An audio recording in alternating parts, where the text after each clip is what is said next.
Mouais. Euh...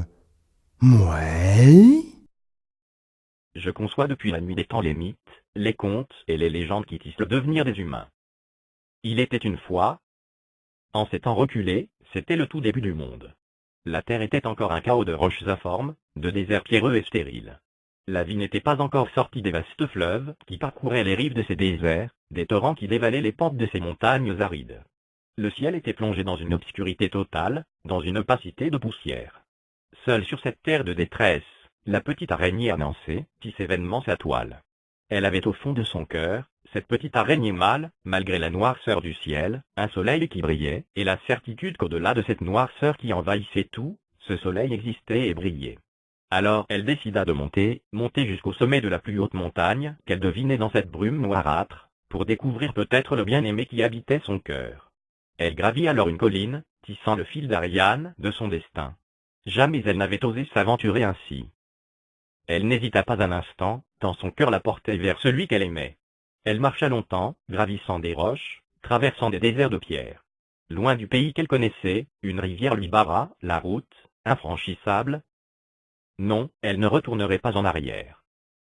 L'amour fut plus fort que l'angoisse. Sans savoir nager, en parfaite fidèle d'amour, elle se jeta dans le courant qui la porta sur la rive opposée. À peine séchée, elle reprit son chemin.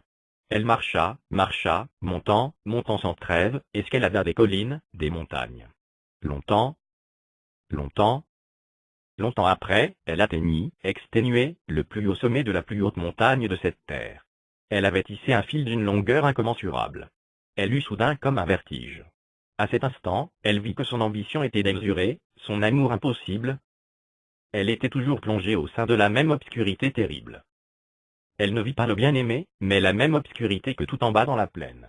Jamais, au grand jamais, elle ne verrait le soleil de son cœur. Jamais, au grand jamais elle ne pourrait entrevoir de ses yeux celui qu'elle savait être. Mais là, elle en avait la certitude, elle était plus près de lui. Elle décida d'y demeurer, tremblant et pleurant de ne pouvoir entrevoir ses rayons. Elle passait son temps à pleurer le chagrin de son absence. Existait-il vraiment ailleurs que dans son rêve? Le temps était arrêté suspendu. Elle décida de rester là, accrochée au rocher, le reste de sa vie. Elle tremblait et pleurait. Elle ne ferait rien d'autre éternellement. Les jours, les mois, les années passèrent. Vint le moment où une brise se mit à souffler tout en bas dans la plaine, soulevant les grains de sable du désert. Le souffle du vent grandit et se transforma en tempête, agitant de noirs tourbillons. Il enflait au fur et à mesure qu'il montait. Il escalada les collines, les pentes des montagnes, il arriva jusqu'au sommet de la plus haute montagne. La petite araignée annoncée s'accrocha à son rocher, résista de toutes ses forces. Elle ne voulait pas être emportée, quitter l'endroit où elle se sentait malgré tout plus près de son amour. Elle s'arc-bouta, plaqua son abdomen au sol, mais elle était très faible. Elle eut beau faire, le vent fut le plus fort. Il la souleva, la projeta, et elle se mit à monter. Elle ne tenait plus à la terre de sa naissance, que par le long fil tissé durant son ascension. Il se rompit, et elle fut projetée dans les airs. Elle entama une ascension extraordinaire. Elle montait, et plus elle montait, plus l'obscurité se dissipait. Une lumière fugitive, tout d'abord, puis douce, tendre et chaude réchauffait son cœur. Ah, se dit-elle, que n'ai-je lâché plus tôt? Elle avait la certitude de se rapprocher de lui. Ah, que n'avait-elle lâché prise plus tôt? Elle montait. Elle planait, continuant à dévier son fil, envahie par la chaleur de son amour, qui grandissait encore et soudain, elle le vit, le soleil de son cœur. Les noires ténèbres étaient dissipées. La chaleur intense des rayons solaires l'emplissait d'une joie extrême. Mais au même instant, elle sentit un froid glacial lui vriller les entrailles, raidir ses membres et glacer son sang. Elle sut qu'elle allait mourir. Elle montait en se consumant. Que lui importait? Au moment où son amour fut à son paroxysme, le fil qu'elle avait tissé devint comme un éclair incandescent. Elle hurla de bonheur et mourut dans l'extase. Les débris carbonisés de son corps retombèrent dans la plaine désertique, tout en bas. Le vent dispersa ses cendres. Les jours, les mois, les années passèrent. C'était au tout début du monde. Des cendres de la petite araignée annoncée tombée dans le grand fleuve de la vie naquit une petite spire minuscule, un filament, né de l'amour. Il se multiplia dans l'eau d'abord, et plus il se multipliait, plus l'obscurité du ciel se dissipait. De noirâtre, le ciel devint plus gris, une légère blancheur se fit jour. Cette spire minuscule envahit tous les fleuves. Cela dura des siècles et des siècles. Elle gagna les marécages des rives.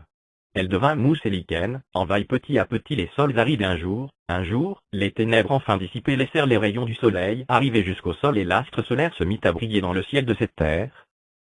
L'étoile solaire se leva et se coucha bien des fois, réchauffant de la chaleur de son amour les pousses, que l'on peut dire maintenant vertes, nées des cendres de la petite araignée annoncée. Elles grandirent. Il leur donna tant de force qu'elles envahirent la terre. Ces pousses devinrent des végétaux, puis des arbres. Ces arbres devinrent des forêts. Dans ces forêts apparurent des animaux, puis des humains. Et toi et moi et chacun d'entre nous, et tous les humains de cette terre, nous descendons de la petite araignée annoncée. Le monde est notre vaste toile. Où que nous allions sur la toile de ce monde, que l'amour nous y mène. Et toujours, il existera des fils qu'il faudra savoir saisir, et d'autres qu'il faudra savoir lâcher.